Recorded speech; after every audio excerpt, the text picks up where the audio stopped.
They've been called crossover kings, southern fried sludge merchants, and the godfathers of groove metal.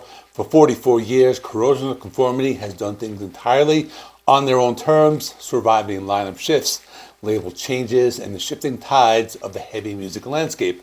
But after 8 long years of silence and the devastating loss of their heartbeat, founding drummer Reed Mullin, many wondered if the Raleigh legends had any fuel left in the tank. Well, the wait is over. Corrosion of Conformity is back with a massive 20-turn aural behemoth that doesn't just return to the roots, it reckons with their entire legacy.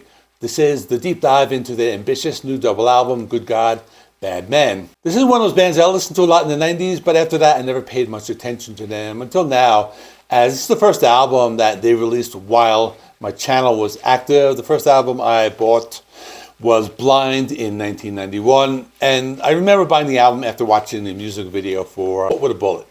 Let me play a clip of that.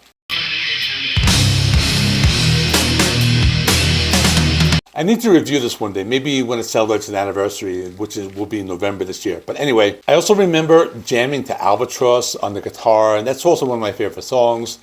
I like that one a lot. Let me play a clip of that too. And after that, I don't remember listening to anything after that, but back to the new album. It was released through Nuclear Blast. The new album is more than just a collection of new songs. It's a conceptual journey divided into 2 distinct sides. Frontman Pepper Keenan explains that the band found themselves with such a crazy plethora of material that they decided to split the project into 2 identities. The first side, Good God, represents the heavier, angrier end of the spectrum, calling back to the band's thrash instincts and hardcore punk roots. The second side, Baad Man, spelled with 2 A's for that little extra bit of real bad attitude, is more hard rock sounding, looser, swaggering, deeply steeped in southern rock that the band pioneered more in the 90s. Producer Warren Riker even took to calling it The Dark Side of the Doom, a fitting title for a record that feels like a love letter to the freedom of rock and roll.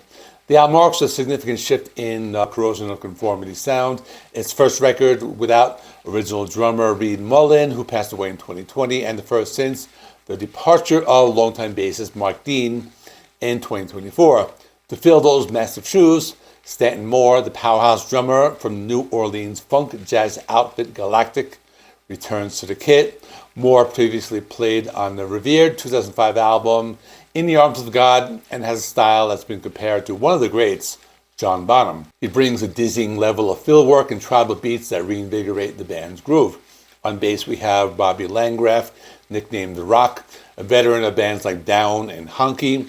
Landgraf fits the lineup perfectly, acknowledging the big shoes of Mike Dean while bringing his own heavy lifting to the rhythm section.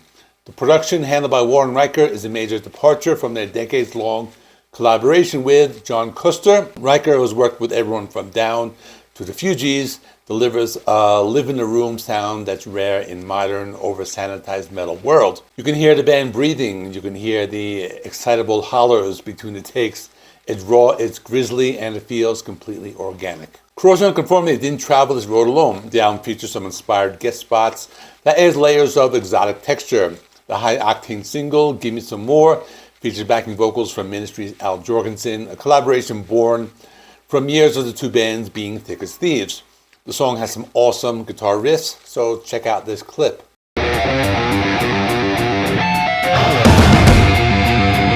The closing epic, Forever Amplified, is elevated by Angelica Jelly Joseph, a New Orleans jazz vocalist and Stanton Moore collaborator.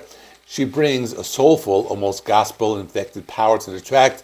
I read one review comparing her to Chris Cornell from Soundgarden, and another review I read where she sounded like Aretha Franklin singing for Black Sabbath. So for me, that sounds like high praise. I have a clip of her singing, so check it out.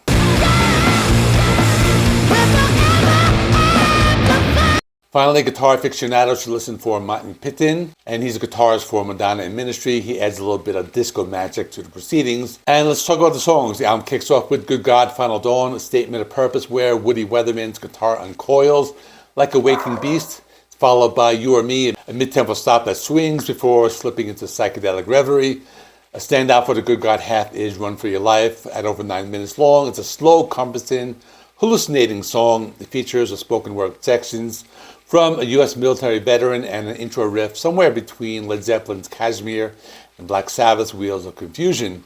And check out this guitar riff. It reminds me of classic Black Sabbath. She prayed for him and she prayed for them all.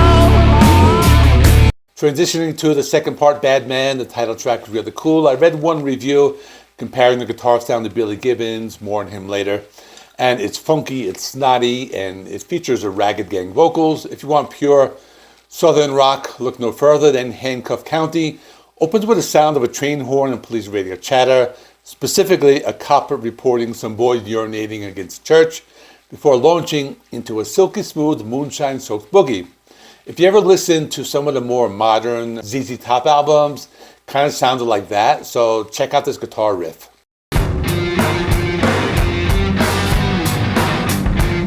The ripping highlight of the second half is Asleep on the Killing Floor. A track of outright malevolence, it's aggressive, bone-rattling, has been compared to a distant cousin of Zeppelin's Immigrant Song, driven by hardcore punk energy. And finally, the album ends with Forever Amplified, a feedback-soaked, sludge-infected dedication to those the band has lost, including Reed Mullin. The greatest strength of Good God, Baad Man is its authenticity. In an age of AI-generated slop, this record sounds human, captures the joy of a band that's been together for 4 decades and still having the time in their lives. The album is a true alloy of everything Corrosion of Conformity has ever been, blends the punk angst of their early days, the grit and grease of the Southern rock era, and the high-intensity heavy metal of Blind. Stanton Moore's drumming is magnificent, filling the void left by Mullin with creative parts that avoid falling into the trap of overplaying. Furthermore, the variety on display is staggering, from lute solos in mantra sonos to the acoustic dirges like Brickman. The record keeps the listener engaged by constantly shifting the setting mood. However, no double album is without its pitfalls. At 66 to 67 minutes across 14 tracks, it is a little too long. It could have benefited from being like a little trimmed down. Certain instrumental interludes like Bedoin's Hand have kind of like long intros, and they hold back the momentum of the heavier tracks. There's also some other songs, like the album doesn't have a monster hit single. While songs are high quality, you're not going to find another Clean My Wounds or Albatross here, whereas those tracks are immediate, anthemic, and good entry points for casual fans. Some listeners might find that a few tracks like Swallowing the Anchor drag slightly or rely on dated tropes like 90s era talk show beeps.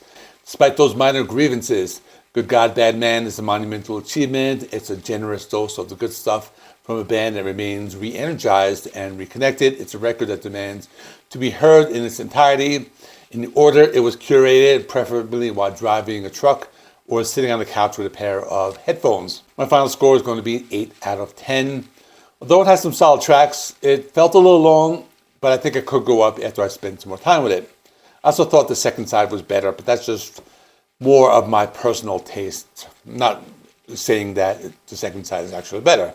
But usually, at this time, I try to direct you to another review I've done from this band. But surprisingly, I've never reviewed Corrosion of Conformity before, with the exception of a short review I did for Blind in my 1991 albums video.